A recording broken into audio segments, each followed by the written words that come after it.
kajian ini jarang. Manfaatkan waktu yang ada untuk benar-benar mendapatkan ilmu. Tata hati kita. Tanyakan kepada kita kenapa kita hadir di tempat ini. Semua yang bukan karena Allah kelak akan menjadi penyesalan buat kita semuanya. Alhamdulillah Rabbil Alamin. Masya Allah, masih sibuk pegang handphone. Anak nggak mulai kajian kalau handphonenya nggak dimatikan. Alhamdulillahi Rabbil Alamin. Masya Allah. Ini ummi-ummi jida-jida pegang handphone. Masya Allah. Handphonenya ditaruh dulu. Nah, kalau nggak ditaruh anak nggak mulai. Bismillah.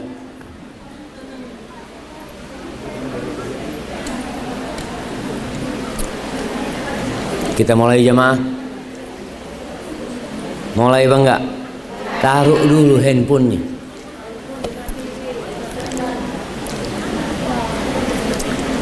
Segala puji bagi Allah Jalla Jalaluh yang rahmatnya meliputi segala sesuatu. Ikan-ikan di lautan pun mendapatkan rahmat Allah. Burung-burung di hutan pun diliputi oleh rahmat Allah. Kemudian kita sebagai hambanya terkadang merasa tidak dirahmati Allah. Apa penyebabnya?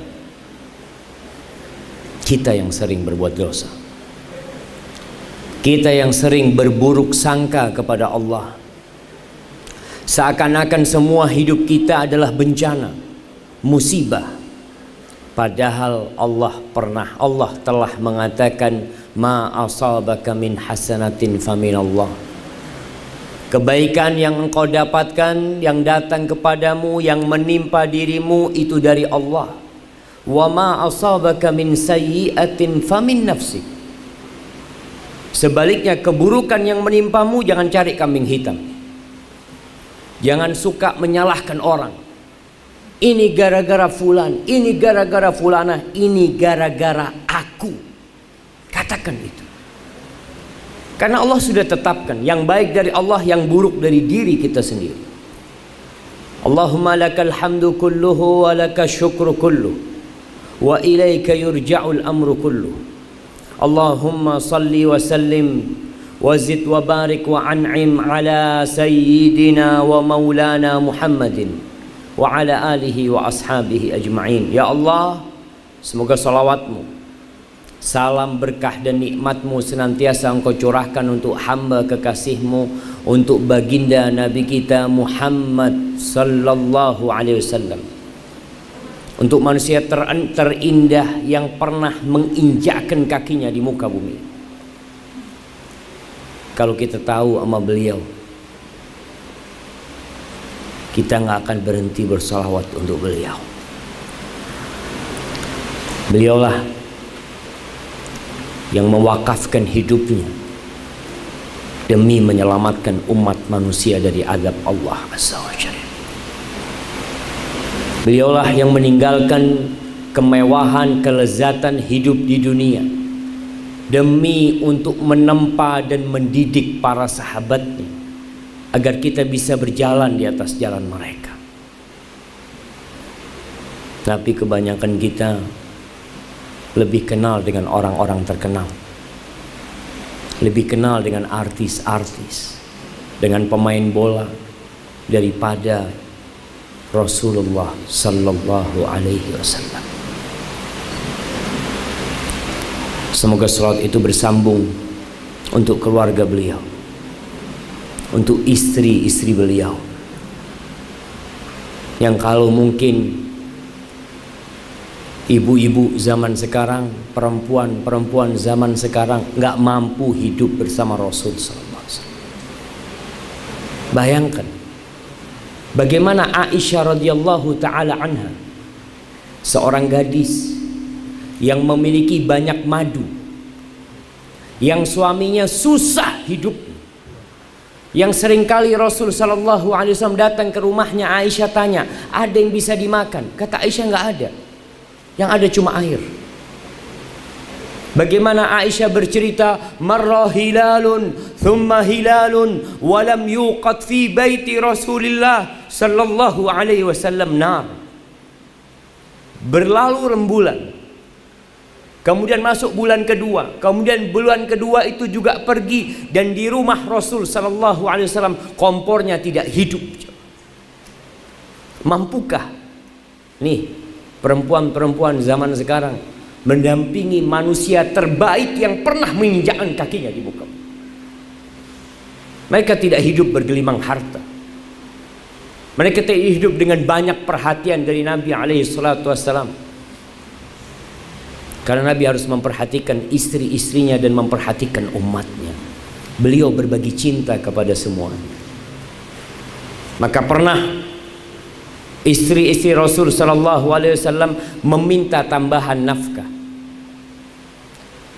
Pantas tidak jemaah seorang wanita yang lebih sering puasa daripada makan,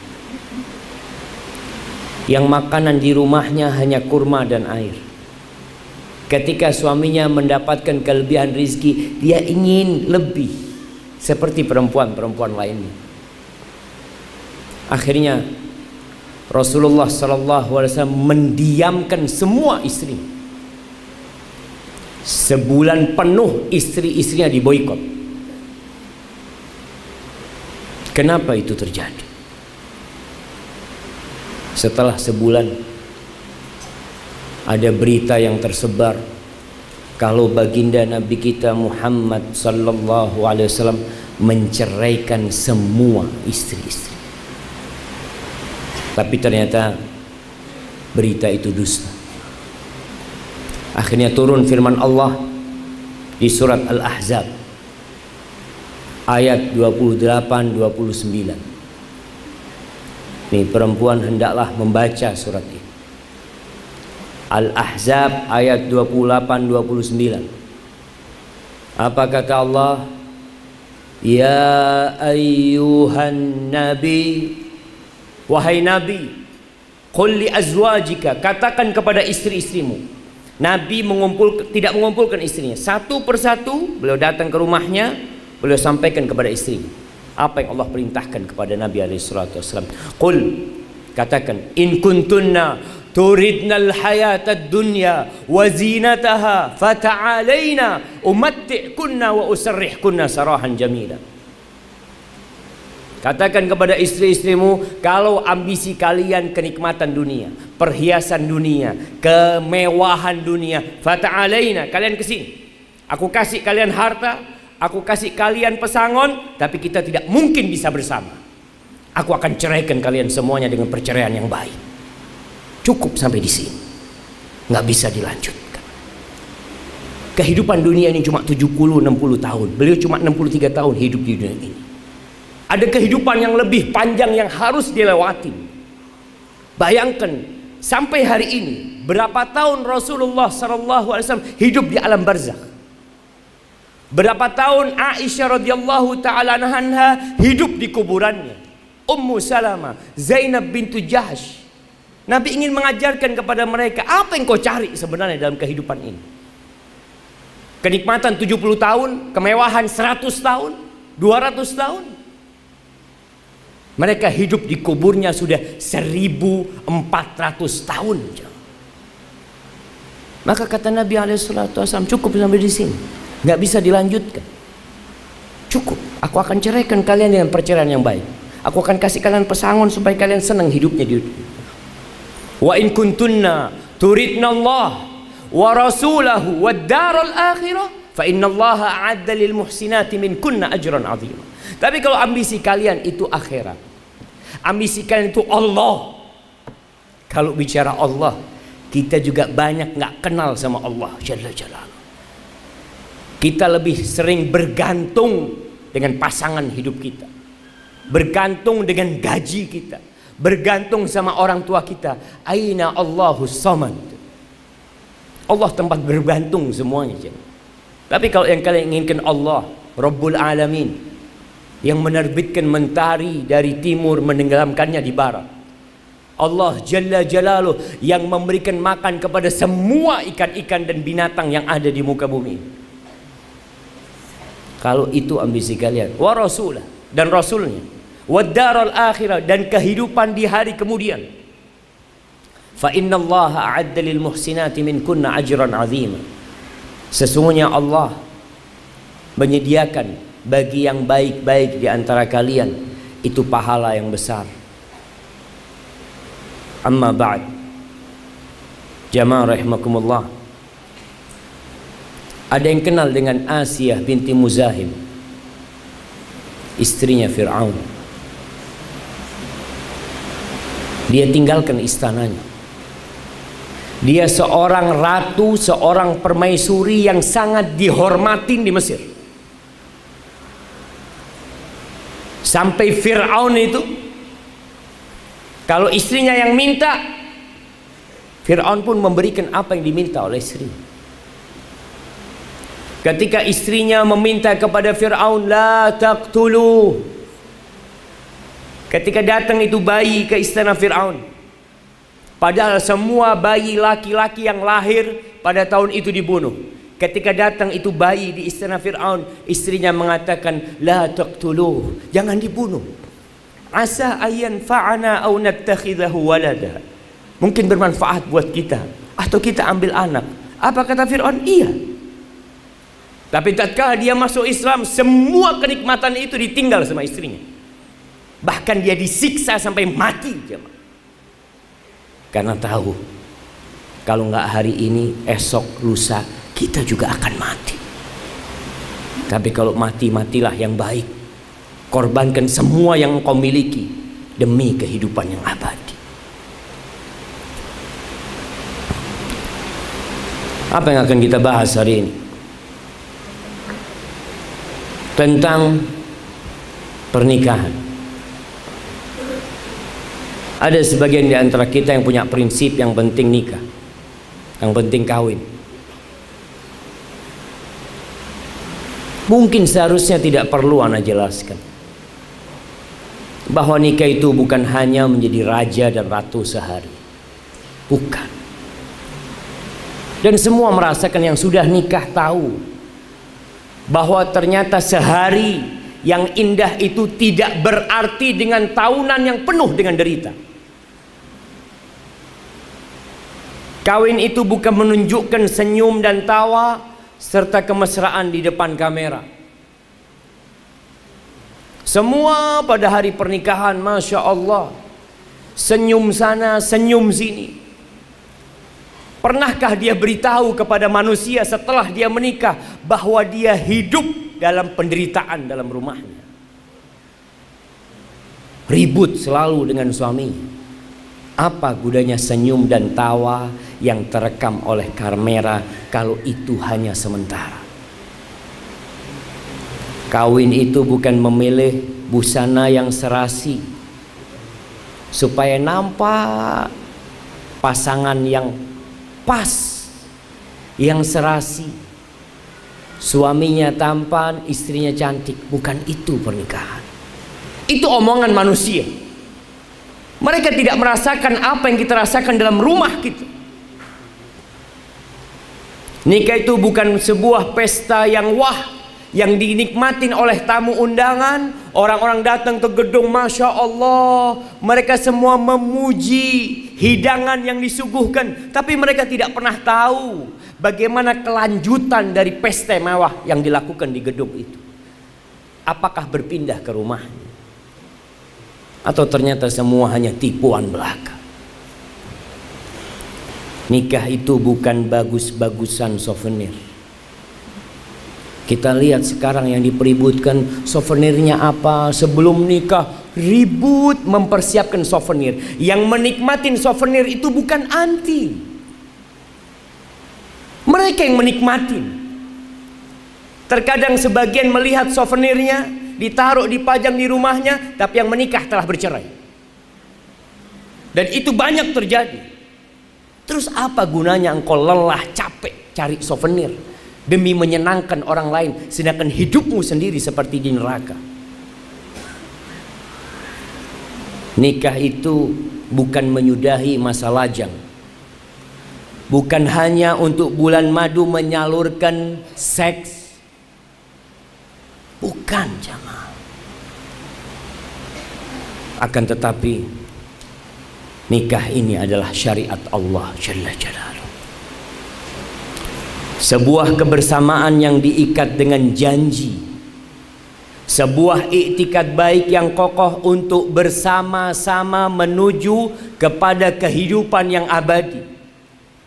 Bayangkan, malaikat pun berdoa. Pernahkah kita mendengar doa malaikat untuk para pasangan suami istri? Allah menceritakan di surat Ghafir ayat 7, 8 dan 9. Allah mengatakan alladzina yahmiluna al-'arsy wa man hawlahu yusabbihuna bihamdi rabbihim wa yu'minuna bihi wa yastaghfiruna lilladzina amanu. Itu malaikat-malaikat yang memanggul arsy Allah, dan malaikat-malaikat yang berada di sekitarnya, mereka bertasbih, memuji Allah Azza wa Jal dan beriman kepadanya dan beristighfar. Malaikat istighfar buat orang-orang yang beriman. Apa isi doa malaikat? Malaikat pemanggul arsy, mereka mengatakan Rabbana wasi'ta kulla syai'in rahmatan wa ilma. Ya Allah, wahai Rabb kami, wahai Rabb kami, rahmatmu dan ilmumu meliputi segala sesuatu. Jamaah, tidak ada satu pun daun yang jatuh kecuali Allah tahu di mana dia jatuh. Tidak ada satupun biji di muka bumi ini yang dibawa oleh burung terbang. Allah tahu kemana biji itu akan jatuh, dan di situ akan menjadi tumbuhan, menjadi pohon yang besar, kemudian memiliki buah-buah, kemudian bijinya dibawa lagi oleh burung. Allah tahu dengan itu semua. Allah tahu dengan segala problematika kita. Allah tahu dengan apa yang sedang kita pikirkan di majelis ini sekarang. Dan rahmat Allah meliputi segala sesuatu. Jangan pernah putus asa. Apapun yang kau hadapi, ketika kita tahu kita ini punya Allah yang kasih sayangnya meliputi segala sesuatu, masa Allah nggak sayang sama anda? Lalu para malaikat mengatakan faghfir lilladzina tabu wattaba'u sabilak waqihim adzabal jahim. Ya Allah, ampunilah buat orang-orang yang bertobat. Kapan kita mau tobat? Kebanyakan kita menunggu tua, sedangkan orang tua belum tentu bertobat. Sekarang mulai tobat. Ya Allah, lakal hamdu kulluh wa lakas syukru kulluh wattaba'u sabilak. Orang-orang yang bertobat dan orang-orang yang mengikuti jalanmu. Kita akan lihat kebanyakan orang mencontoh orang-orang kafir sampai dalam pernikahan itu sendiri. Entah gaya siapa yang dia contoh, kita akan bicarakan nanti. Waqihim adzabal jahim, dan selamatkan mereka dari azab neraka. Kita sering dengar neraka, tapi apakah azab itu menggerakkan sesuatu di hati kita, kemudian kita jadi lebih baik jemaah? Nih para wanita, seringkali engkau berhubungan dengan api, seringkali engkau melihat api itu menyala, kemudian bagaimana membakar kulit ayam, daging ayam dan tulang. Engkau melihat bagaimana api itu memanaskan air sehingga air itu panas bergejolak. Bayangkan kalau tanganmu yang ada di situ. Bayangkan kalau wajahmu yang ada di situ. Allah menjadikan itu tazkirah, kata Allah, peringatan supaya kita jadi ingat. Lalu para malaikat mengatakan, Rabbana wa adkhilhum jannati adnin allati wa'adtahum. Ya Allah, masukkan tuh orang-orang yang beriman ke surga Aden yang kekal selama-lamanya di sana, yang Engkau janji sama mereka, ya Allah. Wa man salaha min abaihim, dan juga orang-orang soleh yang dari bapak-bapak mereka, ibu-ibu mereka, masukkan bersama mereka. Wa azwajihim, dan pasangan-pasangan hidup mereka. Para malaikat mendoakan orang yang menikah, bagaimana dia bersama pasangannya, bersama orang tuanya, bersama mertuanya, wa dzurriyyatihim, dan bersama anak keturunannya, masuk ke surga Allah Azza wa Jalla. Innaka antal azizul hakim wa qihimus sayyi'at, dan selamatkan mereka ya Allah dari dosa-dosa, dari kejahatan-kejahatan. Wa man taqis sayyi'at yauma idin faqad rahimta, yang Engkau jaga mereka dari dosa, pada hari kiamat merekalah orang yang mendapatkan rahmat Allah Jalla Jalal. Wa dzalika huwal fawzul azim. Itulah kemenangan yang sebenarnya. Jamaah rahimakumullah, pernikahan itu adalah menyempurnakan agama kita.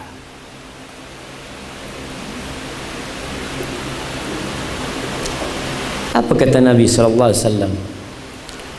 Man razaqahullah imra'atan salihah. Barang siapa yang Allah kasih istri yang salehah. Sebaliknya, barang siapa yang Allah kasih suami yang saleh, faqad istakmala nisfa dinihi aw syatra dinihi, dia telah menyempurnakan separuh agamanya. Falyattaqillah fi syatril baqi aw nisfil baqi, hendaklah dia bertakwa kepada Allah di separuh sisanya. Manusia itu punya dua nafsu. Nafsu yang di bawah perut dan yang atas perut. Ketika dia menikah, yang di bawah perut, kalau dia dapat pasangan hidup yang soleh, insya Allah yang di bawah perut selesai. Itu tujuan pernikahan, menyempurnakan agama, bukan bersenang-senang. Sebagian merasa agama ini beban. Ya Allah Ustaz, ini nggak boleh, itu nggak boleh, ini haram, itu haram. Lah, yang haram itu sedikit, yang halal itu banyak. Tapi kita selalu memandang kepada yang haram. Masih ingat kisah Nabi Adam alaihissalam? Apa yang diharamkan buat Nabi Adam di surga? Satu, hanya satu yang diharamkan. Silahkan kau nikmatin semuanya. Tapi ternyata manusia punya kecondongan kepada yang haram. Kullu mamnu'in marhub, semua yang dilarang mesti kita suka. Jadi kalau kita mengatakan ini haram, itu haram enggak? Banyak yang halal, yang haram itu cuma beberapa hal yang terhitung. Ini nggak boleh, ini nggak, sisanya boleh semuanya. Maka ketika seorang menikah dengan syariat Allah yang ada, dia jadi damai hidupnya. Ya Allah, betapa indahnya agama Allah ini.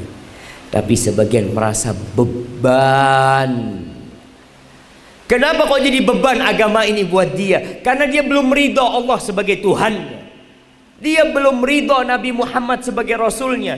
Dia belum ridho Islam sebagai agamanya. Belum ridho dia. Oke, penampilannya muslim, dia bersyahadat, tapi apakah hatinya ridho dengan Allah?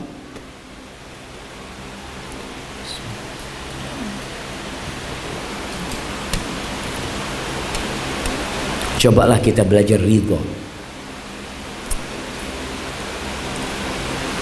Kenapa Bilal bin Rabah disiksa oleh Umayyah dan dia tetap mengatakan la ilaha illallah? Karena dia ridho sama Allah. Kenapa Sumayyah, ibundanya Ammar bin Yasir, disiksa oleh Abu Jahal? Dia tetap mengatakan la ilaha illallah, sehingga itu tombak ditusukkan ke kemaluannya sampai mati. Kita tidak sampai seperti itu untuk mengamalkan agama Allah ini, jamaah. Itu pun kita merasa berat karena kita belum ridha. Pernikahan itu sejatinya membangun rumah tangga bersama. Apa yang dicari? Ini yang zuat-zuat, yang belum zuat, yang belum kawin, apa sebenarnya yang dicari? Semua punya visi dan misi yang berbeda-beda. Tapi Allah ngasih tahu kita, salah satu disyariatkannya pernikahan adalah litaskunu ilaiha, agar engkau merasakan sakinah. Nih majelis taklimnya namanya Samara. Iya, kadangkala itu hanya harapan belaka. Apakah semua yang ada di Samara hidupnya sudah sakinah, mawaddah dan rahmah? Sedang mencari. Kalau sudah Samara kayaknya Ana nggak diundang. Nah, Ana dapat banyak bocoran kondisi rumah tangga. Jangan dipikir yang rumahnya bagus, hidupnya sakinah, mawaddah dan rahmah. Jangan. Sebagian orang melihat penampilan seakan-akan menunjukkan hakikat diri mereka. Enggak, jamaah. Mereka ketika foto selalu tersenyum, ya, berduaan, kadangkala keluar rumah berduaan, datang perkawinan berduaan. Kita berpikir, ya Allah, romantisnya orang ini. Belum tentu. Karena sejatinya romantis tidak perlu diobral di depan manusia. Apa manfaatnya orang melihat kita romantis kalau di rumah ternyata kita nggak romantis? Semuanya hanya wayang, hanya topeng, hanya permainan. Allah mengatakan litaskunu ilaiha, agar mendapatkan sakinah kepadanya. Perempuan ini memiliki kekuatan yang membuat suaminya itu pulang ke rumahnya. Dia capek bekerja sampai rumahnya, Masya Allah, hilang semua kelelahan kerjanya, asalkan istrinya solehah. Makanya tolong poin sakinah ini dijaga, bikin suaminya itu betah di rumah. Ada suami capek kerja berkeringat, mungkin macet di jalan, sampai rumah ditanya sama istrinya, "Bang, kok telat bang?" Subhanallah. Itu suami nggak kepingin pulang. Iya. Anak sebagai seorang lelaki, anak sering kumpul sama laki-laki. Mereka sering bercerita, mengatakan, "Ustadz, terus terang Ustadz, anak pulang nunggu harim anak tidur Ustadz. Capek Ustadz." Lalu sang istri mengatakan, "Ustadz, anak kurang dapat perhatian dari suami." Subhanallah. Engkaulah tempat perhatian, engkaulah tempat sakinah buat suamimu. Kalau suami nggak sakinah di rumah, ada apa dengan engkau sebenarnya? Siapa yang nggak betah pulang di rumahnya? Siapa yang nggak bahagia kalau setiap datang ke rumah selalu dibukakan sama istrinya? Lalu istri mengatakan, "Bang, abang kepingin apa?" Nggak ada pertanyaan dari mana, nggak ada pertanyaan kenapa telat, bawa apa, nggak ada pertanyaan itu. Yang ada, engkau ingin apa suamiku? Engkau sedang berada di surgamu di sini. Semuanya ada di sini. Tapi kadangkala sakinah nggak didapat, jamaah. Selalu perempuan mengatakan, "Suami suka marah Ustaz, emosi." Engkau bisa meredam emosi dia. Engkau tahu kapan dia marah. Istri tahu nggak kapan suaminya marah? Tahu. Dan selalu yang dikatakan, "Ustaz, masalahnya remeh Ustaz." Nah, dan engkau tahu.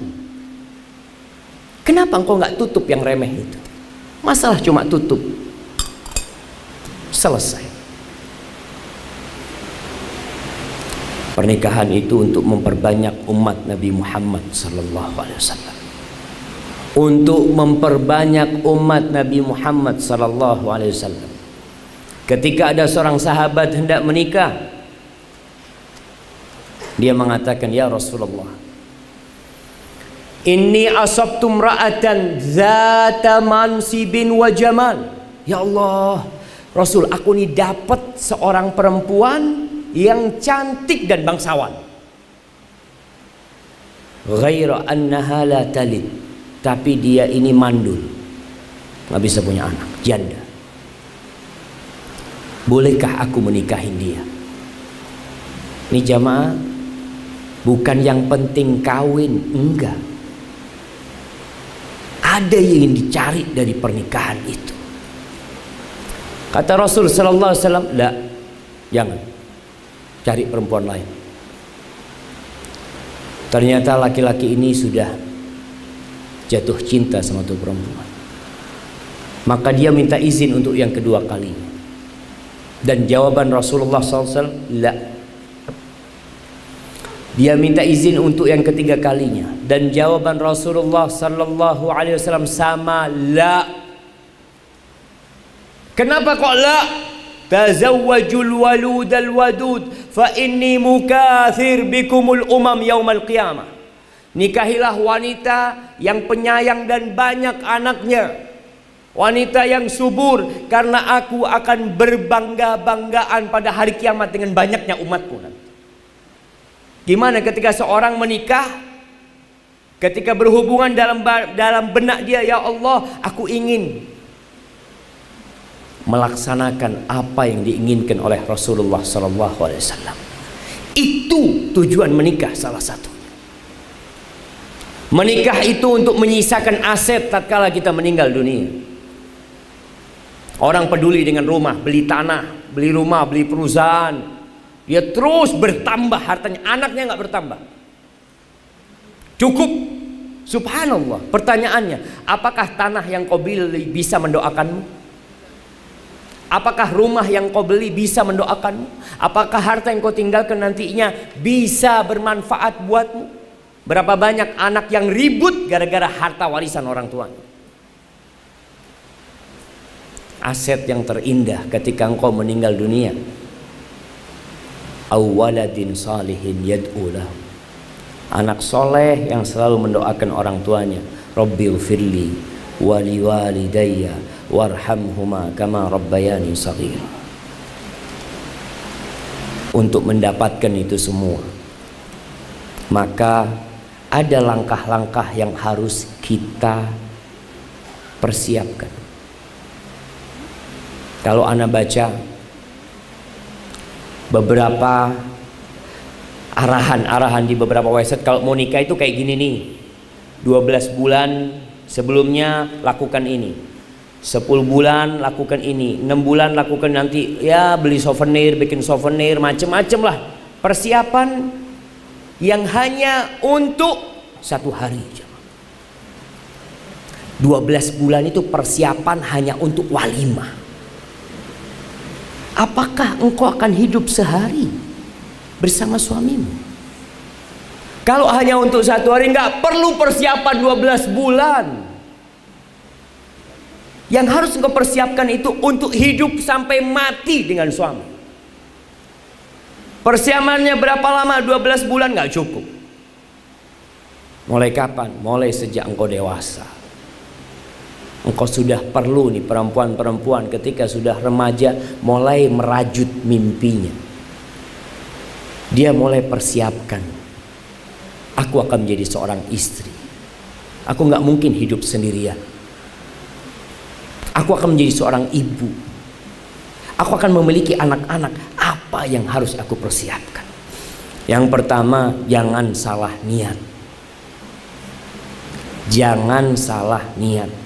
Tadi kita udah sampaikan, ketika mau nikah niatnya untuk menyempurnakan agama, untuk mendapatkan sakinah, untuk memperbanyak umat Rasul sallallahu alaihi wasallam, untuk menyisakan aset-aset ketika kita meninggal dunia. Ada yang mendoakan kita. Yang kedua, jangan salah pilih. Laki perempuan sama. Perempuan itu lebih memilih lelaki yang tampan apa lelaki yang kaya?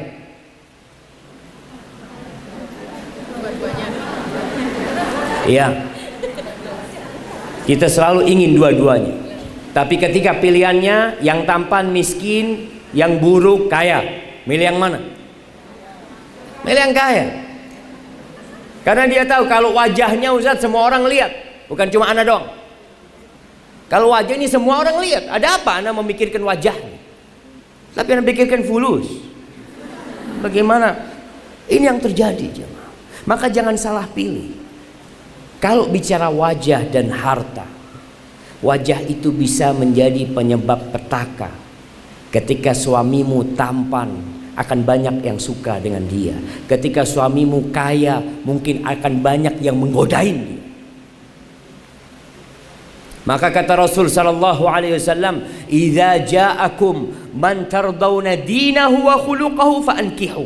Apabila datang meminang putri kalian, meminang adik kalian, seorang laki-laki yang agama dan akhlaknya kalian ridhoi.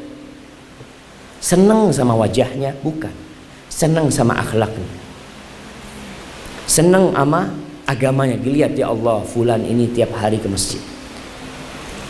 Ngaji, habis maghrib dia nggak turun dari masjid. Akhlaknya Masya Allah. Orang tuanya merasakan kebaktian anaknya. Tetangganya merasakan kebaktian tuh anak. Apa kata Rasul sallallahu alaihi wasallam? Fa'ankihu, nikahkan putrimu dengan tuh anak. Nggak usah berpikir panjang. Kadang-kala berpikir, ya gimana Ustaz, dia nggak terlalu tampan. Ya Allah, jamaah, tampan dan cantik ini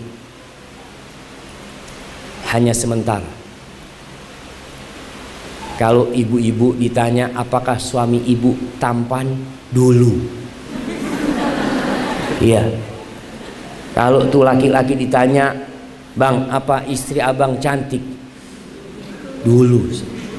Sekarang istri tetangga lebih cantik. Iya. Manusia itu sebelum memiliki, dia melihat sesuatu tidak dalam wujud asli. Secara umum, laki perempuan sama. Ketika seorang wanita menginginkan gelang, dia ingin gelang. Ketika dia lihat sohibnya pakai gelang, ingin sekali. Dia pandang-pandang itu gelang. Betapa indahnya itu gelang. Ketika dia beli gelang yang sama, dia pakai untuk cuci piring. Nggak dia hargain lagi, karena sudah jadi miliknya. Begitu pula seorang lelaki yang awalnya melihat istrinya cantik, dapat 2 bulan dia lihat, ya Allah, kok kayak gini yang punya harem, ternyata biasa aja. Karena udah tiap hari kelihatan. Maka jangan menitik beratkan kepada wajah, kepada kekayaan, harta tadi. Harta bisa membuat dia semena-mena kepada istrinya. Bahkan berapa banyak lelaki yang mengatakan kepada istrinya, untung kamu dapat saya, bersyukur kamu dapat saya, alhamdulillah kamu dapat saya. Na'udzubillah. Ada lelaki yang seperti itu. Kenapa? Yang salah bukan lakinya. Laki ini sebelum nikah memang kayak gini. Masya Allah, ahlan wa sahlan. Masya Allah, ada. Gimana kabarnya ibu? Barakallahu fiik. Sampai mana kita jemaah? Baik. Kalau ada perempuan yang mengatakan, Ustaz, suami anak kayak gini kayak gitu, sebelum menikah dia kayak gitu memang. Engkau yang memilih dia hanya karena wajah dan kekayaannya. Maka sekarang nggak usah curhat sama Ustaz. Sebagian orang curhat sama Ustaz. Maka anak katakan, yang salah pilih itu siapa? Engkau yang salah pilih. Orang tua kadang-kala salah pilih. Orang tua juga sebagian matre. Ketika ngelihat yang melamar putrinya, ya kerjaannya masih serabutan, dia katakan, nak, nanti engkau susah hidup sama dia, nak. Subhanallah. Kata Rasul sallallahu alaihi wasallam, Kalau kita memilih agama dan akhlaknya, selesai jamaah. Bumi ini milik Allah Jalla Jalaluhu. Siapa sih orang-orang yang dikasihi sama Allah di muka bumi ini? Yang kaya? Sebagian manusia berpandangan seperti itu. Sebagian mengatakan fa'ammal insanu idza mabtalahu rabbuhu fa'akramahu wa na'amahu fayaqul rabbi akraman. Sebagian manusia berpandangan kalau diluaskan rizkinya, dikasih jabatan, apa kata dia? Rabbi akraman, Tuhanku memuliakanku. Wa amma idza mabtalahu faqadara alaihi rizqa. Tapi kalau disempitkan rizkinya, susah hidupnya, cari kerjaan nggak dapat, dia berpikiran Rabbi ahanan, Robku menghinakan aku. Kata Allah, kalla, nggak seperti itu. Maka tolong jangan salah pilih. Dan orang tua jangan mengulangi kesalahan dia. Ada orang tua yang hidupnya nggak berbahagia. Anak tahu, aba uminya nggak bahagia. Kemudian ketika anaknya mau nikah, kasih tahu anaknya. Nah, kalau mau nikah, pilih dua. Akhlak baik, agamanya baik. Yang lainnya kalau wajah, kekayaan, insya Allah rizki itu nyusul. Ana melihat rizki itu datang jamaah Allah. Ana ketika menikah, ana utang. Ana sampai punya handphone, ingat ana umi ana ngomong Syafiq, itu handphonenya jual, belikan gelang buat harimnya. Kata ana umi, iya siap. Ana berikan semuanya. Ana pulang ke Madinah nggak punya apa-apa, bawa utang. Tapi subhanallah, ketika menikah rizki itu datang. Ketika punya anak rizki itu datang. Tidak ada yang lahir di muka bumi kecuali bawa rizkinya sendiri. Maka jangan terlalu kepikiran dengan kekayaan. Ada yang kaya hari ini besok miskin. Ada yang cantik hari ini besok buruk rupanya. Begitu pula dengan yang laki. Maka jangan salah pilih. Yang ketiga, jangan pacaran. Dulu pacaran itu ya masih kirim-kiriman surat. Ana masih ingat ya, ada cari orang kirimin surat ke sana. Sekarang video call. Iya. Video call sekarang jemaah. Hati-hati jemaah. Jangan sampai ketika kita menikah dalam kondisi kita telah membuat Allah murka. Allah tuh paling cemburu. Makanya Allah larang perzinaan itu. Dan semua yang mengantarkan ke perzinaan dilarang. Ingat Indonesia nih tahun 2013 itu sudah darurat zina. Darurat seks bebas.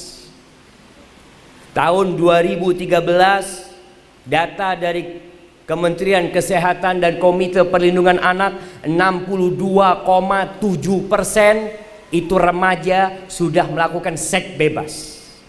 62,7% 2013. Kemudian disebutkan di antara hampir 100.000 yang hamil di luar nikah 20% aborsi. 20.000 kira-kira yang aborsi tahun 2013. Supaya kita sadar, Islam ini berusaha menjaga nih dua manusia nggak boleh dikumpulkan.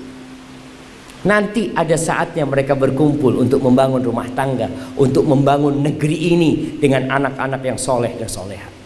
Tapi kalau orang tuanya sudah pacaran, sudah jalan berduaan, na'udzubillah, udah berzina, kemudian nikah karena hamil, lalu mengatakan mohon doa restu. Doa restu yang mana yang kau pinta? Engkau mengundang laknat Allah. Katakan mohon doa restu. Nggak malu minta orang mendoakan dia, sedangkan dia sendiri mengundang laknat Allah Azza wa Jalla dengan perzinaan dia. Dan banyak dulu jamaah Masya Allah tahun 90-an 89-90 ketika anak SD kelas 5, kelas 6. Di kampung itu ada seorang perempuan yang nikah karena hamil. Satu kampung ribut. Kalau sekarang biasa, dianggap sesuatu yang bukan nista. Ketika itu kita tinggal tunggu azab Allah turun. Maka tatkala kita mengatakan jangan pacaran, terus gimana cara memilihnya? Subhanallah, cari laki-laki yang baik-baik. Wanita tidak mencari biasanya, wanita itu dicari.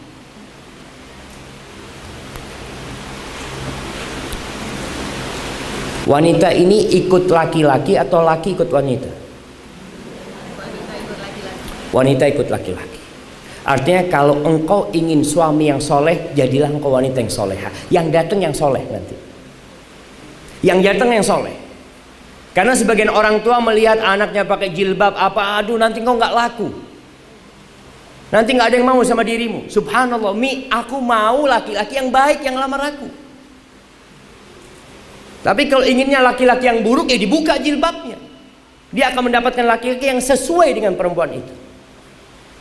Ingat, semua punya pangsa pasar. Kita tinggal memohon kepada Allah Azza wa Jalla. Orang tua melihat anak gadisnya sudah mulai besar, dia ingin menyelamatkan anak gadisnya, dia carikan laki-laki. Bagaimana cara melacarilah orang-orang yang soleh di masjid, dilihat ya, teman-temannya mungkin antum punya anak punya anak di rumah, kalau mau dilihat, subhanallah, apa nggak malu kayak jual anaknya? Tidak. Ketika putrinya Umar bin Khattab bercerai, Hafsah, Umar bin Khattab cari orang yang mau nikahin putrinya. Dia datang kepada Utsman bin Affan, Utsman, kok nggak mau nikah? Nikahin putriku, Utsman. Kata Utsman, enggak, anak sedang nggak ingin nikah. Utsman sudah punya istri. Datang kepada Abu Bakar, Abu Bakar, engkau nggak ingin nikah? Nikahin putriku. Kata Umar bin Khattab. Kata Abu Bakar, enggak, kata dia. Subhanallah, itu Umar ada perasaan nggak enak sama Abu Bakar dan Utsman ini. Padahal sahabatnya. Kenapa nggak mau menikahin putrinya? Dan Umar tahu siapa Abu Bakar, Umar tahu siapa Utsman. Akhirnya ternyata Hafsah dipinang oleh Rasulullah SAW. Setelah menikah, datang Abu Bakar mengatakan kepada Umar, Umar, ana mohon maaf, mungkin kau sakit hati sama aku. Kenapa aku menolak untuk menikahin putrimu? Karena Rasulullah SAW sudah nyebut nama putrimu. Aku nggak ingin membocorkan rahasia Rasulullah SAW. Maka tolong orang tua aktif. Jangan anaknya suruh cari. Berapa banyak anak-anak nih harim-harim, kalau ditanya dapat dari mana rejalnya? Medsos. Nemu di medsos. Kadangkala dari ujung Indonesia ketemu sama ujung Indonesia satunya dari medsos. Bagaimana kita akan tahu dia akhlaknya baik, agamanya baik? Maka tolong kita jangan pacaran, lakukan yang sesuai dengan syariat. Kita ingin tahu karakter seseorang. Kalau orang pacaran itu ada yang buruk apa enggak? Semuanya indah. Semuanya indah. Allahu Akbar. Cerita orang-orang, Ustaz, waktu pacaran nggak ada nih Ustaz, suami anak ngomong kasar ya. Lama sekali setelah kawin Ustaz, na'udzubillah, kebun binatang yang keluar dari mulutnya Ustaz. Nah, ketika pacaran nggak pernah, yang ada sayang ini macam-macam. Itulah penipuan setan. Jadi orang ketika pacaran, setan itu dari dua arah. Ketika dua manusia ini sedang melakukan perbuatan dosa, kata Nabi SAW, ma khala rajulun bimra'atin illa asyaitan thalithuhuma. Tidaklah ini berduaan dengan yang bukan mahramnya laki perempuan, kecuali yang ketiganya setan. Apa yang dilakukan setan? Setan itu merangkul keduanya supaya ini berzina. Tapi ketika menikah, setan itu ada di tengah. Bagaimana dia memisahkan kedua orang ini? Karena perbuatan yang paling dicintai iblis adalah perceraian. Sekarang disuruh berzina, setelah berzina menikah, iblis akan datang lagi bagaimana dua orang ini bercerai. Kita nggak akan pernah selamat dari godaan iblis kecuali kita minta tolong sama Allah Subhanahu wa taala. Cari tahu tentang perempuan. Cari tahu tentang laki-laki. Mungkin sekarang musimnya medsos, musimnya CV, ngasih CV. Sudah baca CV-nya Ustaz? Cocok kayaknya Ustaz. CV itu hanya 50% atau 55%. 45% tanya sama dia sama aja. Jangan tanya sama yang nulis, karena sama aja. Tanya sama orang lain tentang akhlak dan agamanya. Maka jangan pacaran, minta kepada Allah Subhanahu wa taala petunjuk, istikharah. Setelah lihat cocok, istikharah. Kemudian biarkan semua berjalan di atas relnya. Apa maksudnya? Ya sudah, kita ikutin aturannya. Kayak apa sih orang kalau mau nikah? Oh, harus melamar, ngeliat. Dulu orang kalau mau nikah itu benar-benar harus nador, melihat. Datang ke rumahnya. Kalau sekarang gadisnya nggak perlu dinador karena sudah tiap hari keluar masuk kampung. Satu kampung tahu sama tuh perempuan.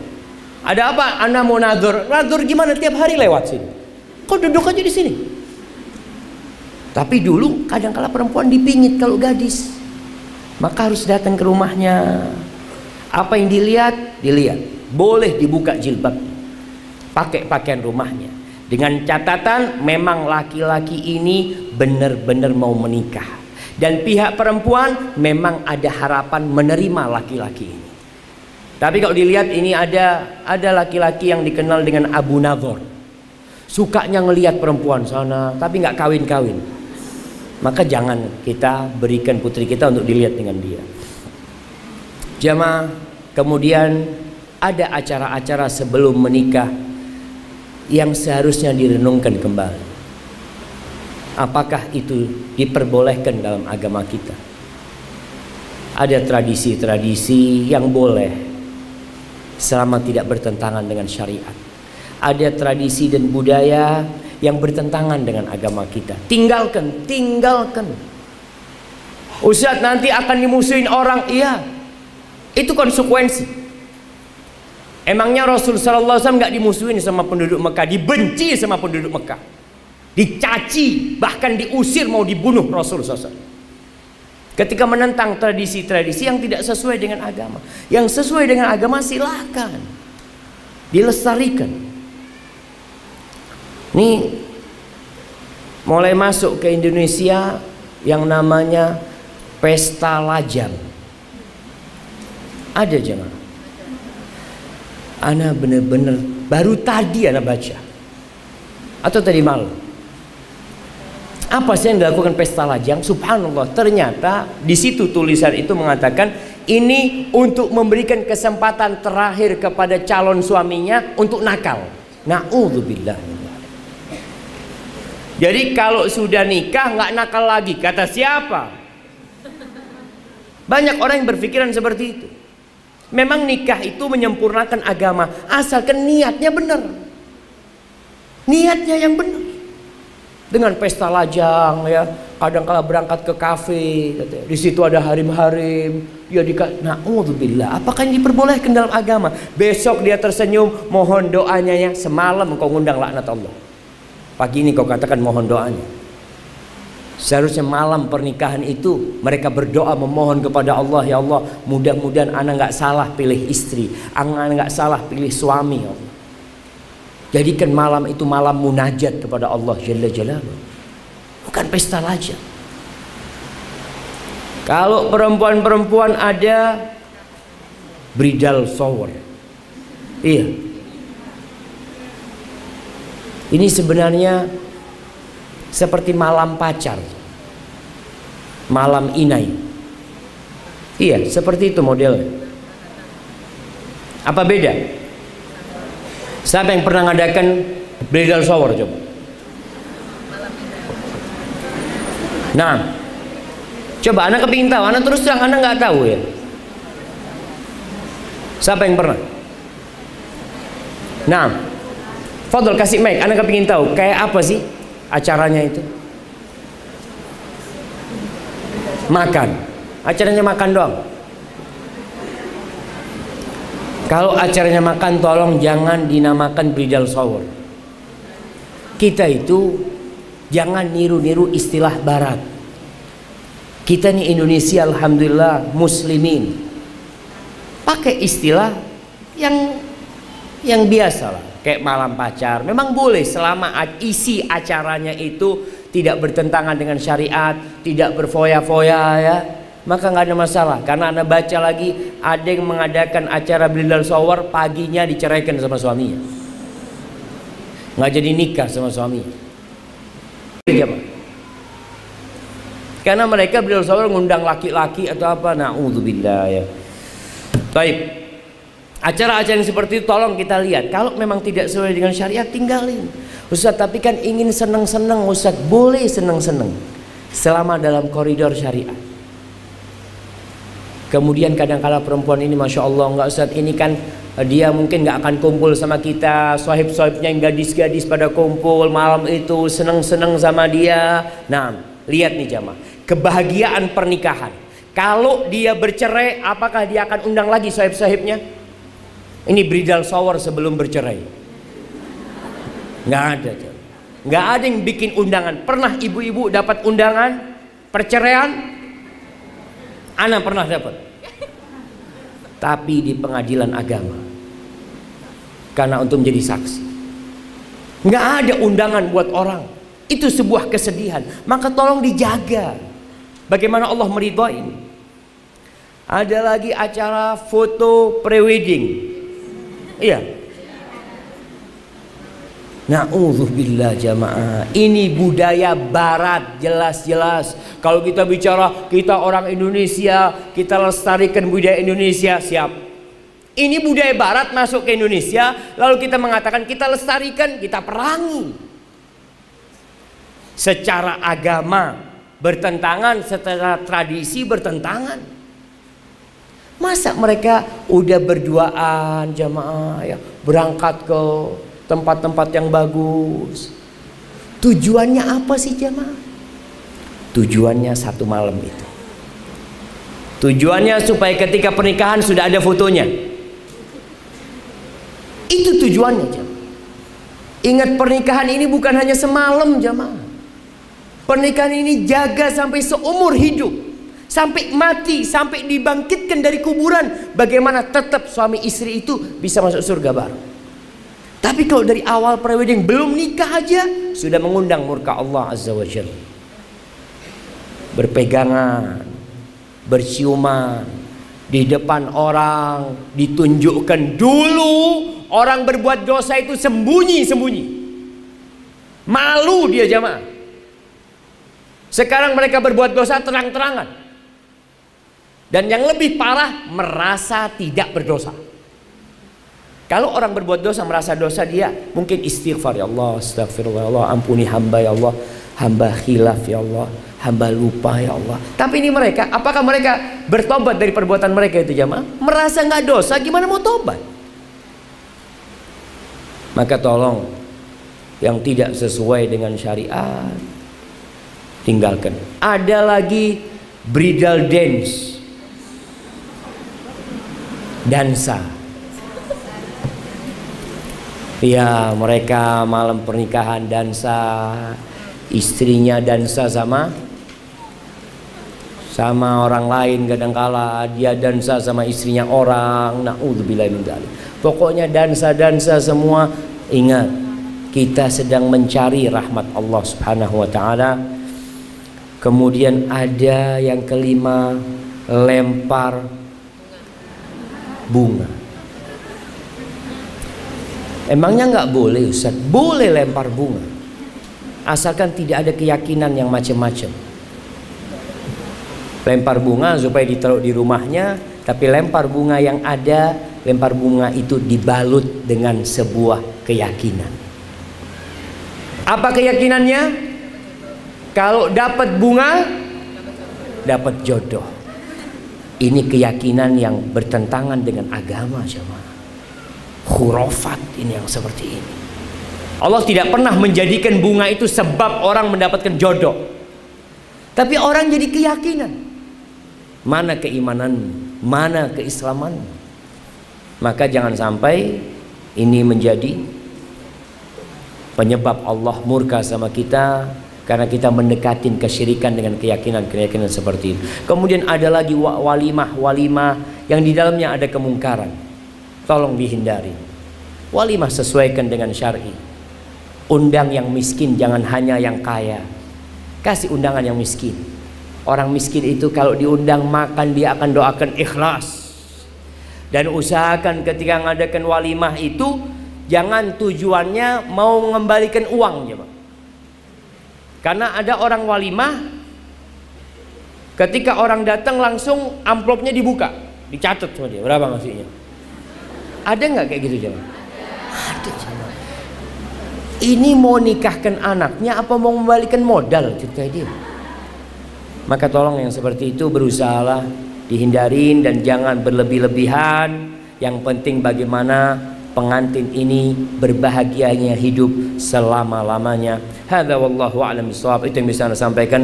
Mungkin kita masuk ke sesi tanya jawab. Masya Allah.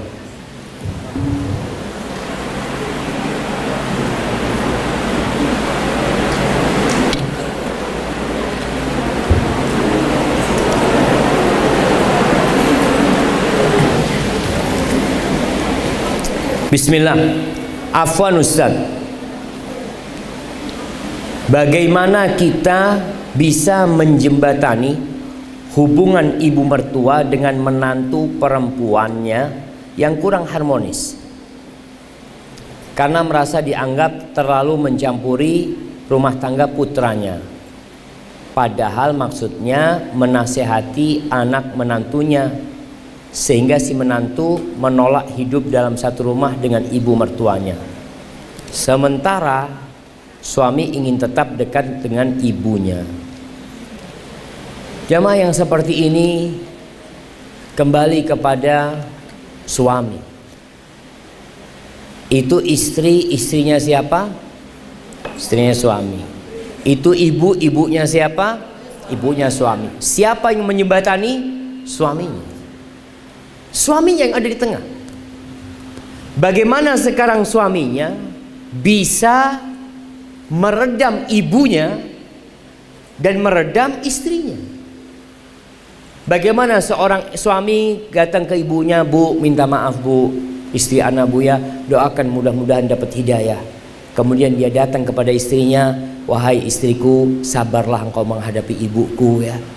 Ya seperti itu ibuku, mudah-mudahan kau sabar dan berbuah surga." Suami yang harus pintar. Terkadang memang suami ini pasif.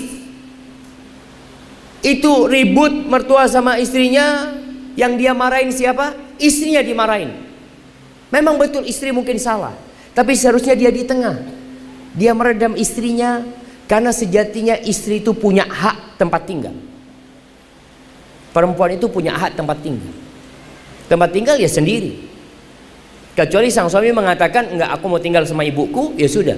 Istri harus taat sama suami. Kalau sang istri merasa, "Enggak, anak nggak bisa Bang. Anak nggak bisa kayaknya tinggal di sini karena kayaknya nambah dosa buat anak Bang." Ada wanita yang seperti itu. Maka suami harus pinter-pinter. Contohnya gimana? Ya sudah. Kalau istri nggak mau tinggal sama mertua, suami carikan rumah buat istrinya sebagai hak dia. Kemudian suami cari istri lain untuk tinggal sama orang tuanya. Nah, ini solusi jemaah. Ketawa. Bener ini solusi. Artinya ini perempuan gak mau tinggal sama mertua silahkan. Tapi sang anak kan mau berbakti sama ibunya. Gak mungkin dia tinggal sama istrinya, ibunya sendirian di rumah. Dia perlu ada yang merawat ibunya. Maka dia cari istri yang kedua dengan syarat. Suami syarat, "Aku mau engkau menerima ibuku. Syaratnya tinggal sama ibuku. Aku punya ibu dan sebutkan sifat ibuku seperti ini, seperti ini. Kalau engkau siap, nggak siap ya udah, jangan. Karena kalau nggak nanti akan ribut lagi. Jadi ketika menikah itu harus ada terus terang, jangan. Nggak ada yang disembunyikan. Maka harapan anak si menantu ini menerima mertuanya sebagai surga buat suaminya. Karena surga dan neraka suami itu adalah orang tuanya, dan surga dan neraka seorang istri adalah suaminya. Tapi semua kembali kepada awal tadi, memilih. Kalau ternyata suami salah pilih istri, ya kadang-kala seperti ini penyebabnya.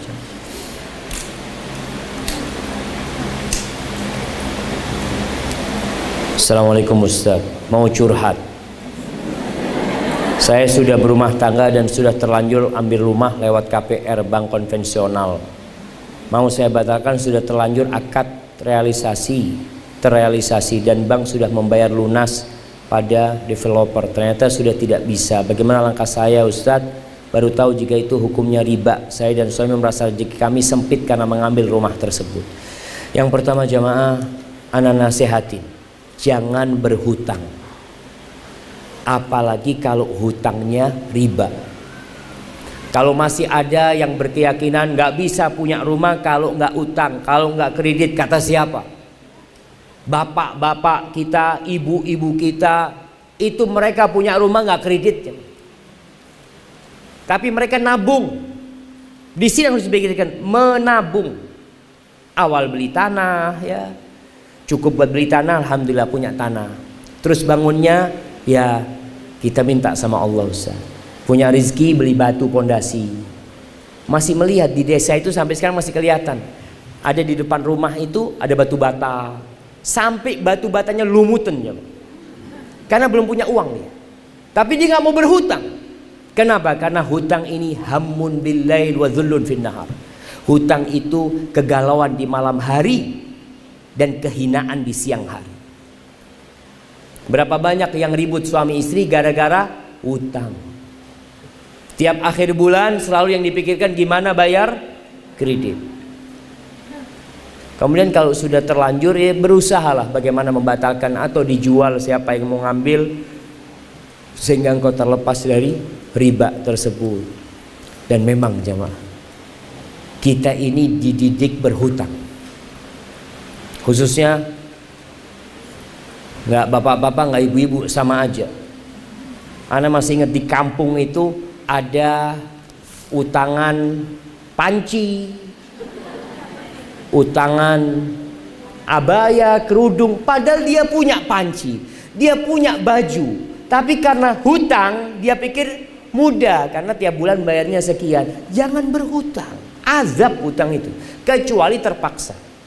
Kebutuhan yang memang mendesak. Rasulullah Shallallahu Alaihi Wasallam meninggal dunia dalam kondisi baju besinya digadaikan. Beliau hutang, tapi hutang yang ada jaminannya. Artinya mati terbayar hutangnya. Kok bisa seperti itu? Untuk apa beliau berhutang? Untuk beli gandum, untuk makan, bukan untuk bersenang-senang. Masya Allah. Pak Ustadz, Assalamualaikum, WRWB. Nah, usahakan kalau nulis itu WR ini warahmatullah. Kenapa disingkat rahmat Allah? Wabarakah itu berkah Allah. Bagaimana jika anak perempuan menunda menikah untuk membantu dan merawat kedua orang tuanya, Pak Ustaz? Ana rasa nggak perlu menunda, tapi dia bisa menikah namun membuat persyaratan. Dia nikah, ngomong sama suaminya, "Bang, aku mau dinikahin, tapi jangan dikeluarkan dari rumah orang tuaku." Boleh membuat persyaratan, boleh. Bahkan syarat yang paling harus dipenuhi itu syarat nikah ini.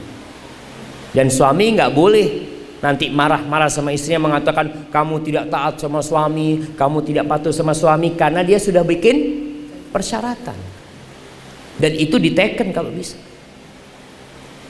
Itu kalau memungkinkan. Kalau memang tidak memungkinkan, ya sudah, anti berbakti sama orang tua. Semoga itu menjadi pahala yang besar buat anti, dan semoga Allah mengirimkan buat anti suami yang baik yang mau menerima anti apa adanya. Barakallahu fikum. Assalamualaikum WRWB. Memang biasa ternyata di sini ya, Bang. Ustadz, manakah yang lebih utama? Menikah dengan pria yang disukai orang tua, pria yang baik namun kurang paham agama, atau menikah dengan pria yang akhlaknya baik dan paham agama tapi berpoligami. Namun orang tua tidak setuju. Sedangkan si wanita adalah janda. Subhanallah jemaah. Iya. Pertama yang mau menikah ini si perempuan apa bapaknya? Si perempuan. Dan ingat para orang tua, janda itu lebih berhak dengan dirinya sendiri. Janda itu lebih berhak dengan dirinya sendiri. Ketika wanita janda itu mengatakan, ayah aku mau menikah dengan fulan, ya udah nikahkan. Kalau bicara mungkin dia jadi istri kedua, Zainab bintu Jahash bukan istri pertama, Ummu Salamah bukan istri pertama, Hafsah bukan istri yang pertama. Lebih enak mana, jadi istri pertama apa jadi istri kedua? Jamaah, belum pengalaman, masih jadi istri pertama. Istri pertama susah kalau suaminya kawin lagi. Tapi kalau istri kedua seneng, karena dia ada yang mau menikahi. Yang penting dia punya suami, tapi tolong punya suami yang baik.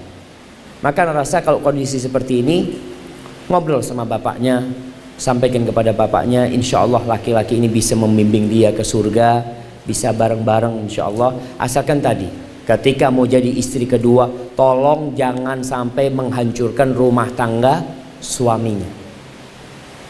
Karena ada laki-laki yang menikah kedua, ternyata rumah pertamanya hancur, dia punya rumah satu lagi. Boleh suami kalau memang dia ada masalah sama istrinya, dia ganti istri. Boleh. Artinya dia melihat kayaknya nggak bisa dilanjutkan rumah tangga ini, udah ana minta maaf, kita nggak bisa dilanjutkan, udah selesai. Ana mau nikah lagi, anti mungkin dapat mendapati suami yang lebih baik dari ana, silahkan. Allah mengatakan wa in aradtumustibdala zaujin makana zaujin. Kalau kalian mau menggantikan posisi istri dengan istri yang baru, diperbolehkan dalam Islam itu kalau memang ada sebabnya tadi jemaah. Hadza wallahu a'lam bissawab. Afwan Ustaz, ana mau nanya, bagaimana menghadapi, Masya Allah, ana nggak baca ini. Assalamualaikum warahmatullahi wabarakatuh. Waalaikumsalam warahmatullahi wabarakatuh.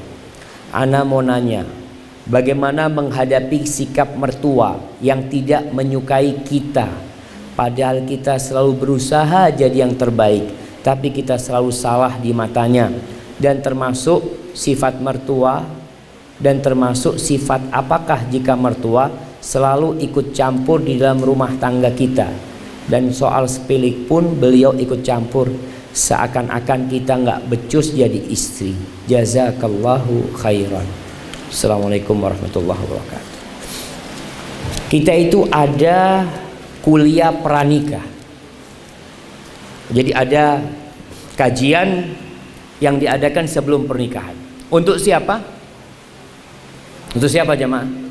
Untuk remaja-remaja, untuk gadis-gadis. Ternyata setelah baca ini perlu ada kuliah pranikah buat orang tuanya. Ini kan buat gadisnya, buat remaja. Ini embok-emboknya ini perlu dikasih kajian. Kalau sudah menikahkan putrinya, itu ada anak orang lain di rumah umpamanya, harus tahu dia baru belajar jadi istri. Baru belajar. Biarkan dia jatuh, biarkan dia tergores, biarkan dia terluka, nanti bisa jadi istri yang baik. Kalau ibunya sudah 20 tahun jadi istri, ini mertua udah 30 tahun jadi istri. Makanya kalau kita lihat anak kita ketika belajar naik sepeda, dia akan terluka, dia akan terjatuh, tapi lama-kelamaan dia akan jalan sendiri. Begitu pula dengan menantu kita. Ketika dirasakan dia melakukan kesalahan, sudah biarin. Kalau kesalahannya apalagi dikatakan remeh, coba. Terus apa sikap istri, sikap menantu? Sabar. Udah nggak tahan, sabar. Apabila suamimu baik, engkau bersyukur. Memiliki mertua yang telah melahirkan seorang anak yang soleh, yang sekarang menjadi pendamping hidupmu. Pandanglah kepada kelebihan mertuamu. Pandanglah kepada anaknya yang sekarang bersamamu. Mertua itu kadangkala ada iri sama menantunya, itu wajar. Mertua itu kadangkala dia lagi makan, ngelihat anaknya sama istrinya berduaan ngobrol, dia lihat, ya Allah, diambil anakku sama dia. Iya. Maka tolong anti bersabar menghadapi itu. Kemudian sebuah kaidah umum, manusia tidak akan pernah terlepas dari ujian dan bala. Karena bumi ini darul bala. Bumi ini tempatnya bala. Allah mengatakan, inna ja'alna ma'alal ardi zinatan laha. Sesungguhnya kami menjadikan semua yang ada di muka bumi sebagai perhiasan untuk bumi ini. Tujuannya apa? Linabluwahum ayyuhum ahsanu amala. Untuk menguji siapa di antara mereka yang paling baik amalannya. Anti sedang diuji. Bagaimana menghadapi mertua yang seperti ini? Ujian itu dua, bersabar atau bersyukur. Ada yang dapat mertua baik, memanfaatkan mertuanya, dia tidak bersyukur. Ada yang dapat mertua buruk, dia tidak bersabar. Wa inna laja'iluna ma 'alaiha sa'idan juruza. Semua yang di muka bumi ini akan hancur. Maka ketika mendapatkan ujian mertua seperti ini, lihat kepada kelebihannya, lihat kepada anaknya, lanjutkan perjalanan hidup ini. Kalau keburukan itu anti hadapin, cobalah berharap itu jadi penghapus dosa-dosa anti. Mungkin anti punya banyak dosa sama Allah SWT. Pernah ada seorang alim ulama, Masya Allah, lagi di rumah, sohibnya datang bertamu. Ketika bertamu, dia melihat istrinya ini nggak soleha, ngomong teriak-teriak macam-macam. Kata tamunya kepada sohibnya ini, kamu kok nggak ceraikan istrimu kayak gini? Carilah istri yang lain yang lebih baik. Apa kata alim ulama ini? Aku takut istriku ini azab Allah buat aku di dunia karena dosa-dosa yang aku lakukan. Dan aku khawatir kalau nikah dengan wanita lain lebih parah dari yang ini. Ya sudahlah, yang ada dinikmatin, kata dia. Dan Masya Allah, ketika orang memandang kepada sisi yang lain, dia akan bisa bersabar.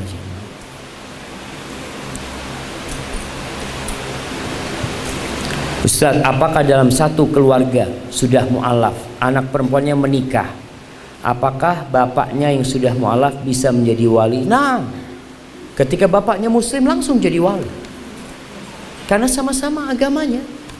Dia langsung menikahkan putrinya walaupun dia baru masuk Islam. Hadza wallahu a'lam bissawab. Assalamualaikum warahmatullahi wabarakatuh. Singkat cerita Ustaz, Ana sangat mencintai suami Ana, dan kami dikaruniai 2 anak kembar putri.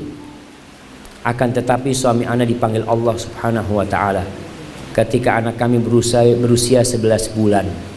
Jadi sekarang Ana seorang diri mencari nafkah. Teman dan kerabat menyarankan Ana untuk menikah lagi.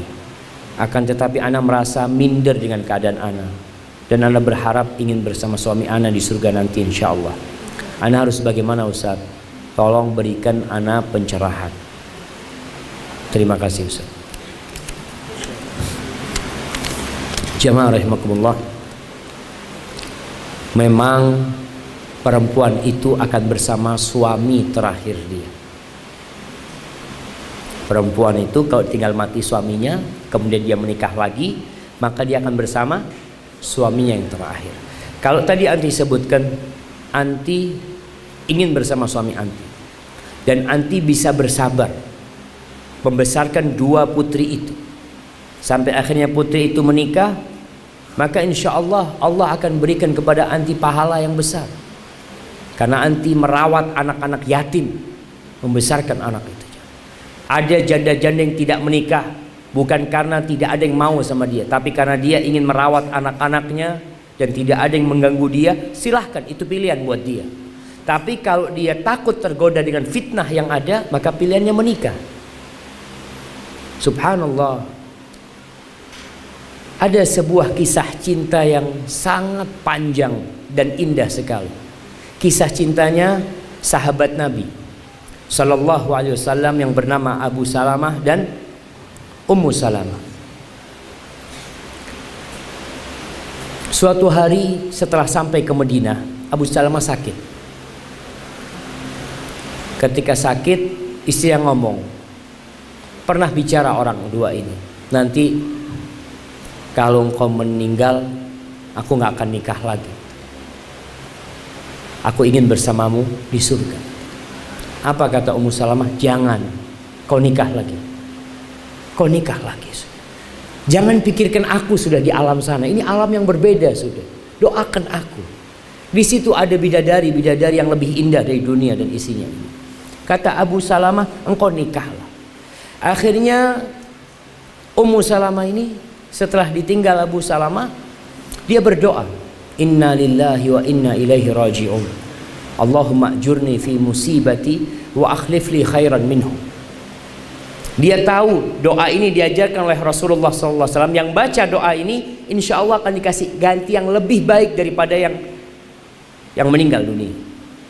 Dia ketika baca itu dia berpikir, siapa yang lebih baik daripada Abu Salamah? Siapa? Suami yang begitu mencintai. Ternyata yang melamar dia adalah Rasulullah SAW. Siapa yang lebih baik dari Rasulullah SAW? Subhanallah. Maka ana rasa, lihatlah, kalau anti bisa bersabar mau membesarkan anak itu. Tapi kalau kiranya berat buat anti, silahkan menikah, tapi jangan yang penting nikah. Pilih laki-laki yang akhlaknya mulia dan agamanya baik. Assalamualaikum. Waalaikumsalam. Ustaz, saya mau hijrah. Doakan saya istiqomah. Saya baru hijrah. Doakan saya istiqomah. Ustaz, saya ada di posisi istri muda. Makin kesini semakin suami saya tidak adil. Subhanallah jemaah. Ada cerita istri muda sama istri tua datang pengajian bareng. Duduk bareng nggak kenal jemaah. Ngobrol ahlan wa sahlan insyaallah.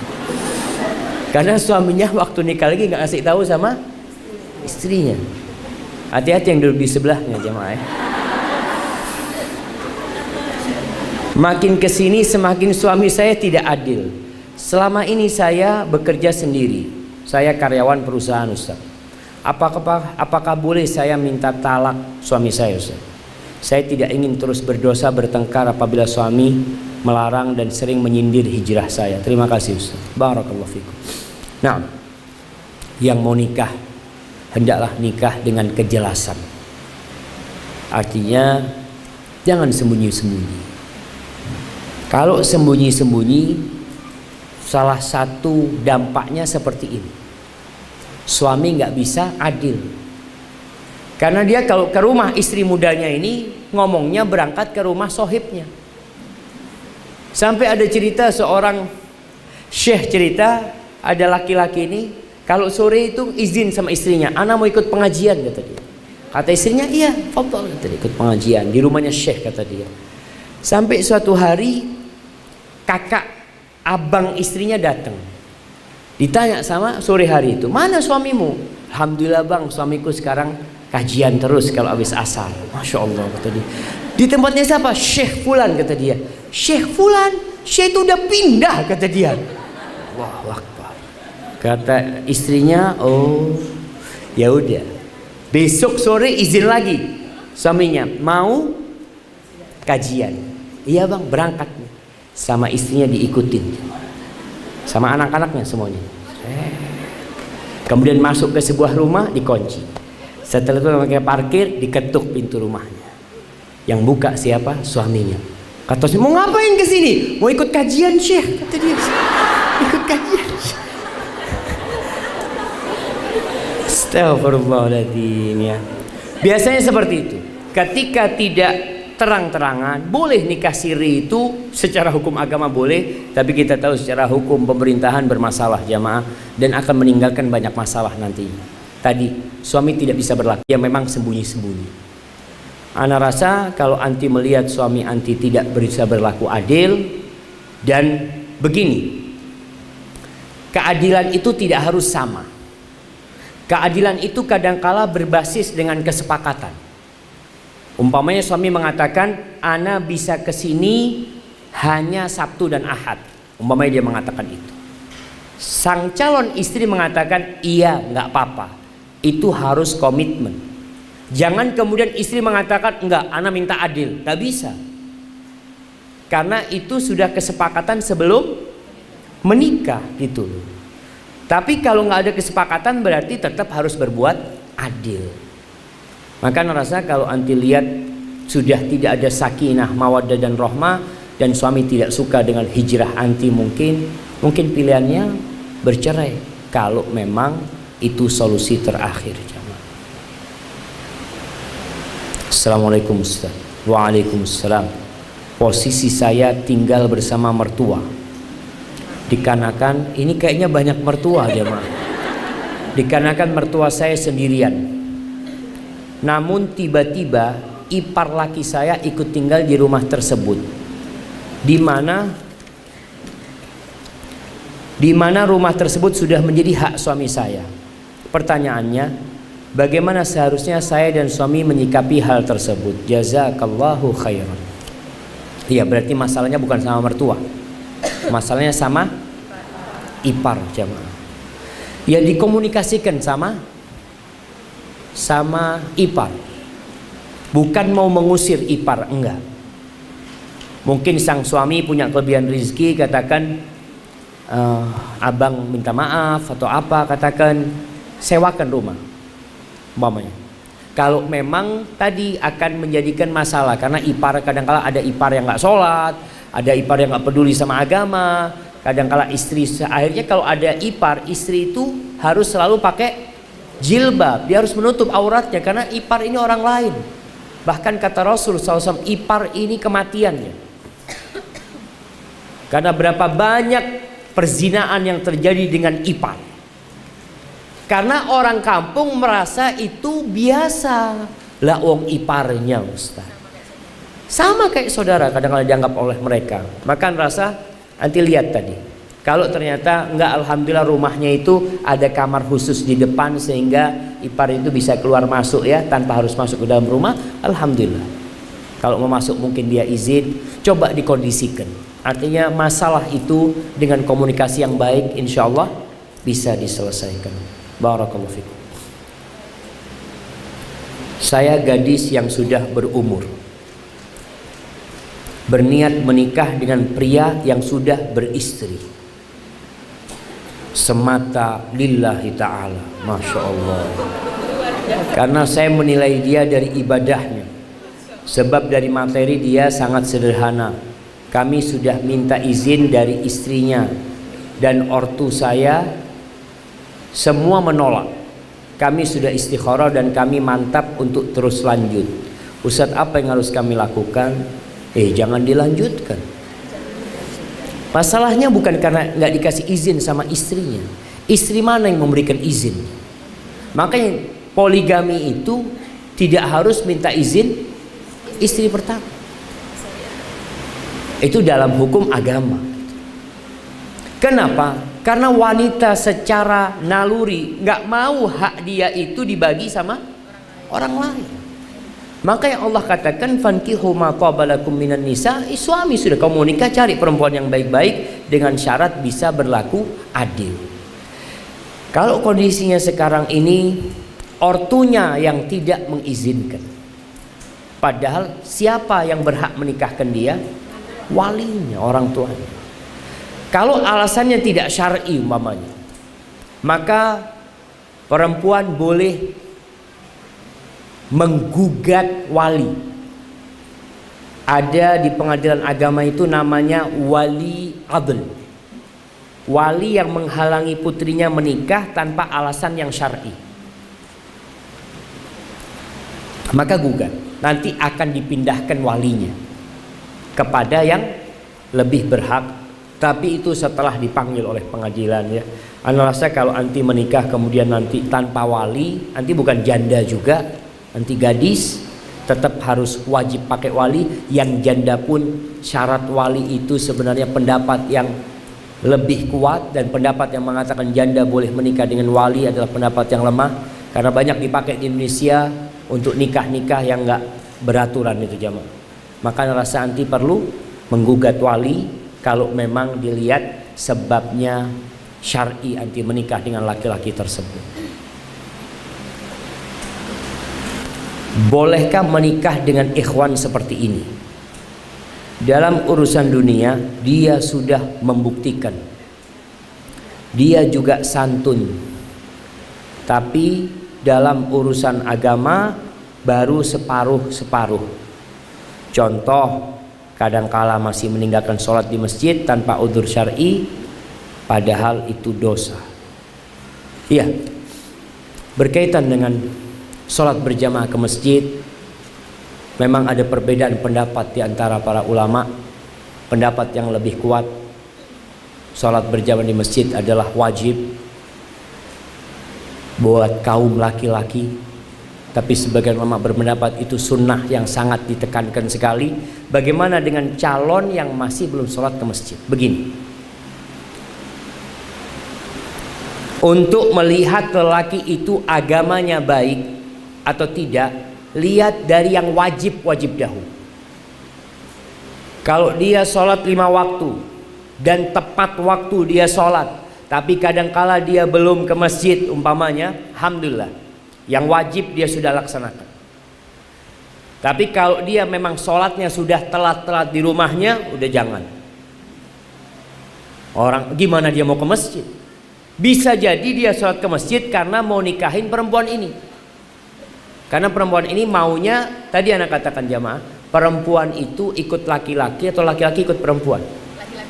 Laki-laki ikut perempuan. Kalau perempuannya baik, yang akan meminang adalah laki-laki yang baik. Maka terpaksa laki-laki ini kadang sholat ke masjid. Tapi karena bukan dari hati, terkadang masih bolong-bolong. Kadang ke masjid, kadang tidak. Maka ngerasa coba dilihat secara dalam lagi tentang agama dia. Kalau dia orang yang Masya Allah secara agama, hanya saja masih baru paham tentang hukum sholat ke masjid, masih belum istiqomah ke masjid, ya bismillah. Asalkan tadi akhlaknya baik, santun, dan bukan di depan orang atau di depan masyarakat. Lihat bagaimana ketika dia sendirian bersama sohib-sohibnya, bersama teman-temannya. Hadza wallahu a'lam bissawab. Assalamualaikum warahmatullahi wabarakatuh. Ana sedang tertarik dengan seorang ikhwan, namun qadarullah jarang sekali bertemu. Di lain sisi, ada seorang ikhwan yang kabarnya sedang menyukai ana, dan qadarullah kami sering bertemu dengan perantara orang lain temannya. Yang ana tanyakan, apakah ini adalah salah satu tanda jika dia adalah jodoh ana? Bagaimana cara ana yakin jika dia memang menyukai ana? Karena ana ingin berdoa kepada Allah dengan harapan jika dia memang jodoh ana, ikhwan tersebut bisa membimbing ana menuju surga Allah subhanahu wa ta'ala. Jamaah, nikah itu nggak harus cinta, nggak harus cinta. Berapa banyak orang yang menikah karena cinta tapi berakhir dengan perceraian. Maka cara seperti ini rasa nggak baik. Kalau anti nunggu dia menyukai anti atau tidak. Kalau dia memang menyukai anti, dia ngelamar anti, dia mau sama anti. Cinta nanti tumbuh dalam perjalanan, bisa seperti itu. Nah, ada orang yang memang sudah cinta, alhamdulillah, ketika dia lihat cinta dengan seorang perempuan, ya, dia lihat dari akhlaknya, perilakunya, tumbuh cinta, kemudian dia melamar, maka pernikahan itu akan membuat cinta itu bersemi.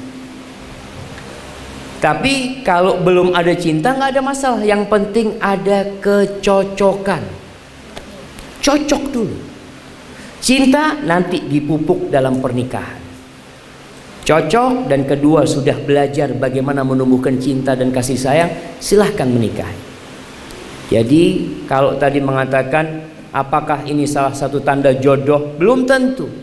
Bisa jadi dia melamar anti, dalam perjalanan nggak jadi pernikahan itu. Maka nasihat ana, anti jangan lagi berhubungan dengan laki-laki ini, kecuali laki-laki itu serius, silahkan datang meminang anti. Anti teliti, cari tahu tentang dia. Kalau dia memang memenuhi syarat untuk menjadi imam di dalam rumah tangga, menjadi pemimpin buat anti, silahkan diteruskan. Kalau enggak, sudah putuskan. Kemudian jangan lupa untuk sholat istikharah, meminta pilihan dari Allah Jalla Jalaluhu. Bismillah. Afwan Ustaz, anak ingin tanya.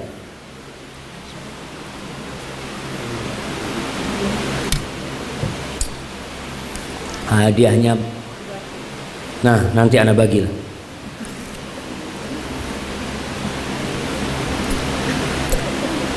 Bagaimana tips memahamkan ta'aruf dan nikah yang sesuai dengan sunnah secara syar'i kepada orang tua?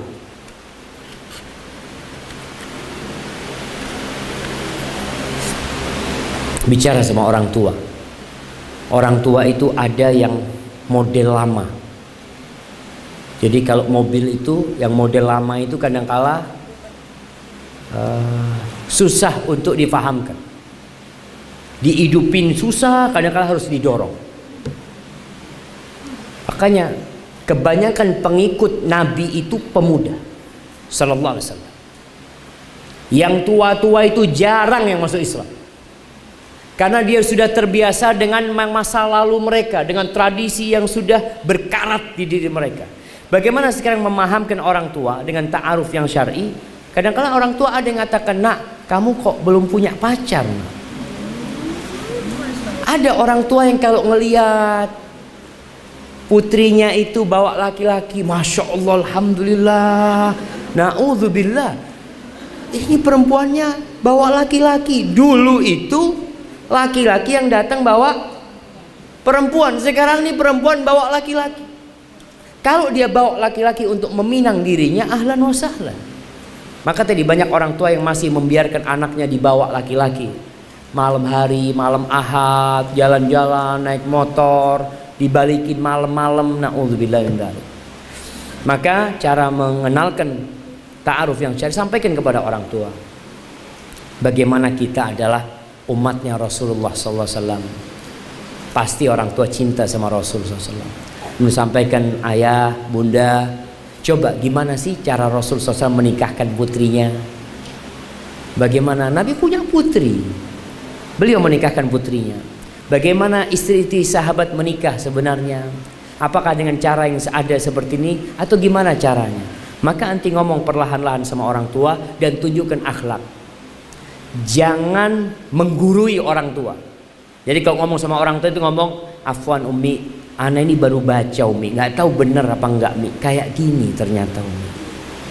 Artinya kita mengatakan, "Ana bukan lebih pintar dari Umi, enggak, anak-anak baca Mi kayak gini." Mungkin seperti itu, semoga orang tuanya bisa memahami.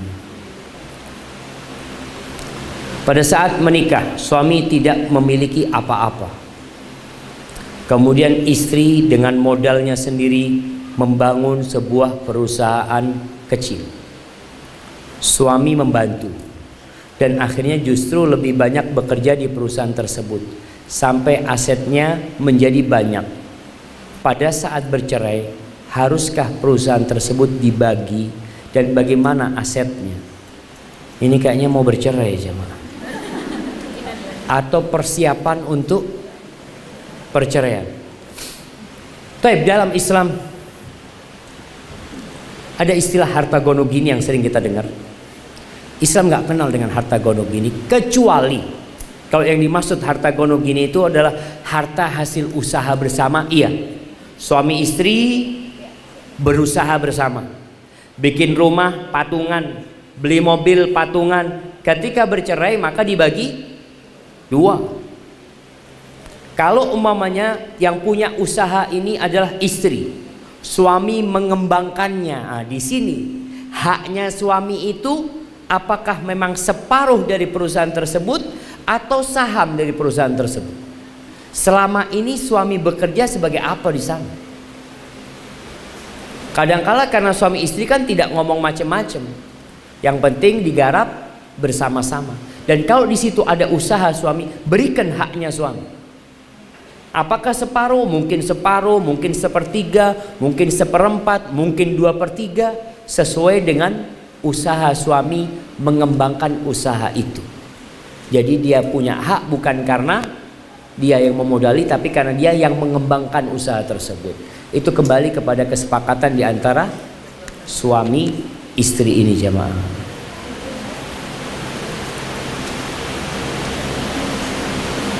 Ustaz, bagaimana cara membedakan jawaban dari sholat istikharah? Istikharah kita untuk menikah, mana petunjuk dari Allah dan mana bisikan syaitan? Yang pertama, jawaban istikharah itu nggak harus mimpi. Karena sejatinya tatkala kita minta dalam doa itu, ya Allah, kalau ini baik buat aku, duniaku, akhiratku yang sekarang dan masa akan datang, maka mudahkan ya Allah. Jadi kalau bicara mudahkan, nggak ada bisikan setan. Kalau dimudahkan insya Allah jodoh. Tapi kalau ruwet, sudah, kayaknya bukan. Karena ada orang-orang yang sudah ruwet tapi dia ada yang suka dengan tantangan. Anak kok kayak gini suka, Ustaz. Gunanya istikharah apa? Kan antum minta dimudahkan. Kalau ternyata dipersulit, maka tinggalkan. Jadi nggak harus mimpi. Ustaz, apa yang harus saya lakukan ketika saya belum menemukan jodoh? Padahal setiap tahun umur saya terus bertambah, dan hal itu membuat saya gelisah. Terima kasih. Ketika seorang di perut ibunya berumur 120 hari, itu telah ditetapkan takdir dia. Ada yang ditakdirkan memiliki jodoh, ada yang sampai mati tidak menikah. Anti bayangan sekarang gelisah karena tidak datang jodoh. Ada yang sudah menikah, ada yang punya anak juga gelisah, mengatakan kok bisa anak kawin sama orang ini. Kenapa? Karena dalam semua kondisi perempuan itu diuji. Dia sebelum menikah diuji, setelah menikah diuji. Ada wanita-wanita yang berharap tidak menikah karena dia mendapatkan suami yang tidak soleh. Maka kondisi anti sekarang yang belum menikah, apa yang harus dilakukan? Perbaiki hubungan anti dengan Allah Subhanahu wa ta'ala. Dan jangan putus asa. Jalani kehidupan ini. Ada banyak perintah Allah yang mungkin belum kita lakukan. Mungkin kita belum siap untuk menjadi suami orang. Mungkin kita belum siap untuk menjadi ibu buat anak-anak. Maka anti coba husnudzon sama Allah Azza wa Jal dan suudzon sama diri sendiri.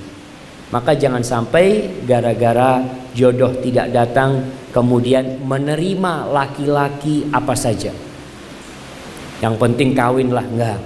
Tetap kawin itu ada aturannya dan pilihlah laki-laki yang sudah kita sebut. Baik, tadi kita sebutkan. Masya Allah, ini apa ini jamaah? Safar, sebuah nasihat perjalanan. Baik, Ana mau kasih pertanyaan. Ini buat perempuan, apa sih kriteria istri yang soleha? Nah, fadhal. Mana panitia? Mic-nya ada?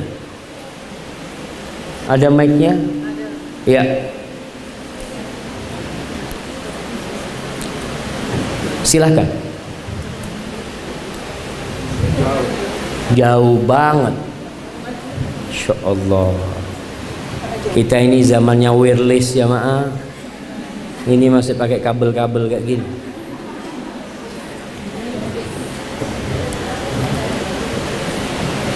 Nah, silahkan.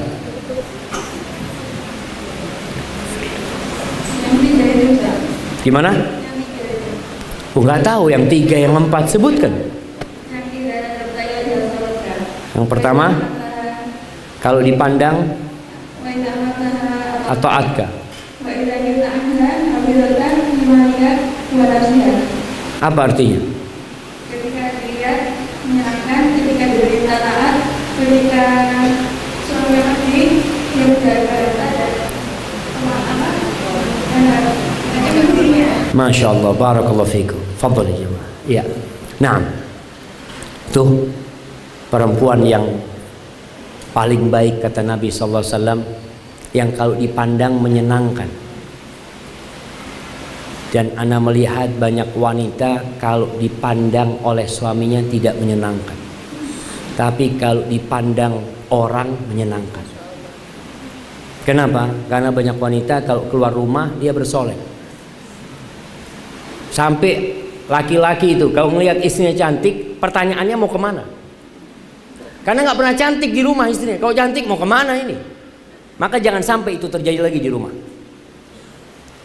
Ketika sekarang udah berubah, ketika cantik suami tanya mau kemana? Mau bersamamu, Bang. Duduk di sebelahnya suaminya ya.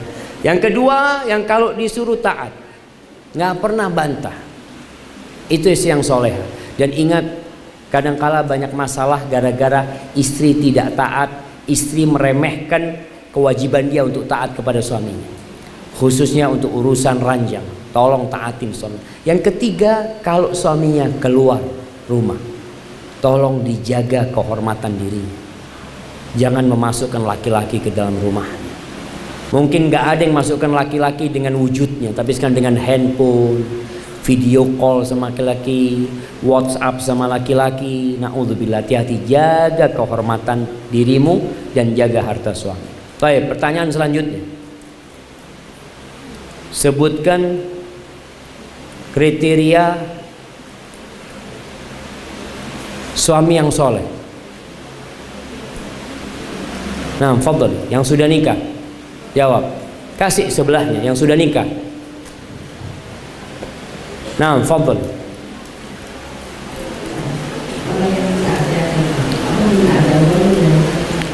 Yang keras, nggak jelas. Yang pertama,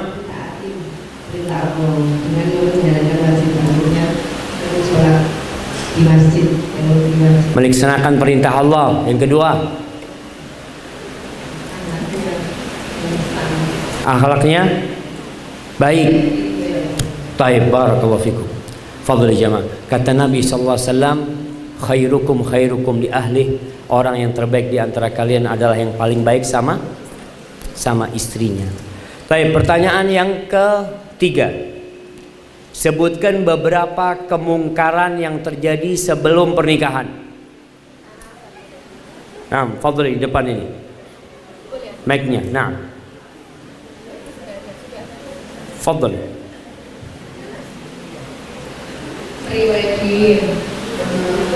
Prewedding. Terus